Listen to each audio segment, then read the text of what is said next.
Our sources tell CBS News President Trump is likely to sign a bipartisan spending deal to avoid another government shutdown, even though he says he is not happy with it. The deal reached this week would provide nearly $1.4 billion for 55 miles of border fencing, but not a wall. CBS News Chief Washington correspondent Major Garrett is here in New York City and joins me now. Hello, good morning. Good to see you. Yes, good to be here. So the president says he'll take money for border security from far less important areas. Yeah. That's a quote. The administration is prepared legally for an emergency declaration. Yes. So if it needs it. If he needs it. Where are these other sources? And he's saying $26 billion, which was new to me. That's a completely fictitious number. I mean, it's a number that he said, so it has some weight and validity. But in no conversation I've had with anyone who is seriously assisting the president in trying to work on this issue has that figure been mentioned. Okay. The highest figure I've heard mentioned is $5 billion that can be found sort of scraped from other already appropriated accounts within the federal budget.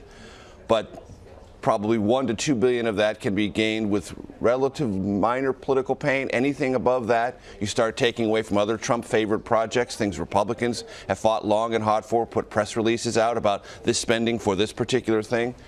So it's not easy, but it is at some level doable. And what the president is now reconciling himself to is the land of doable.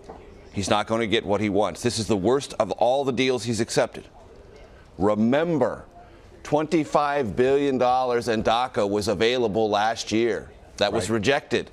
$25 billion.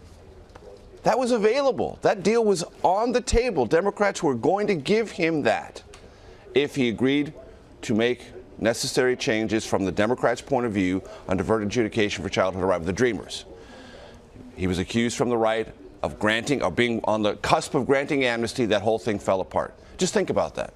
Think about where this debate would be if that deal, which was this close, had been taken.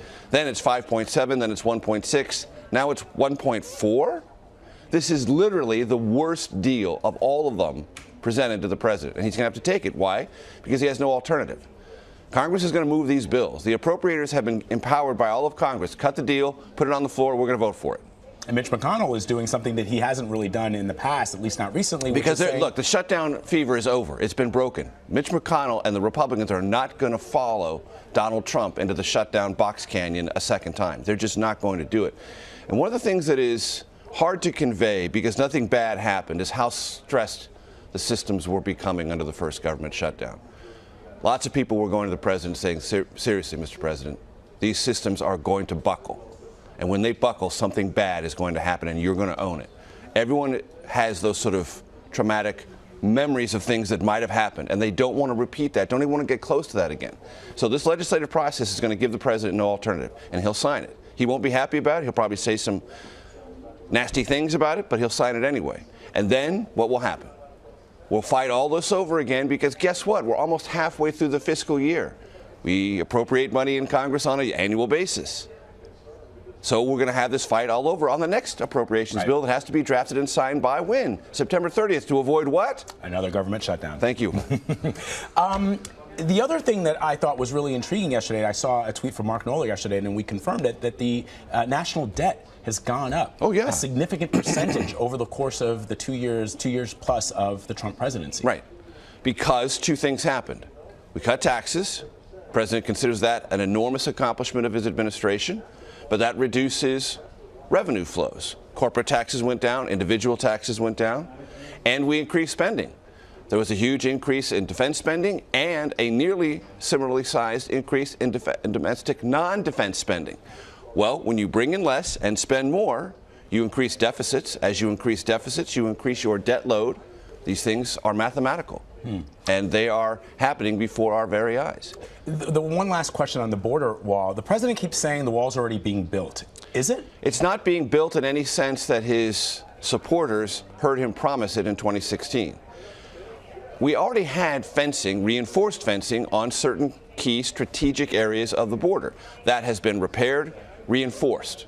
And in some cases, that has been added to. But the wall? No.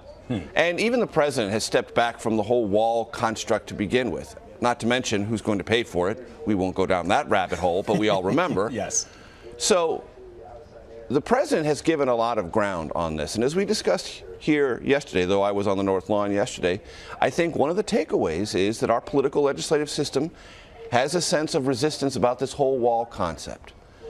And what's going to have to be done is you're either going to have to build it much more slowly, much more incrementally, and with bipartisan buy-in, and then address the other lingering, of which there are many, immigration issues, to bring this issue to some sort of new resolution.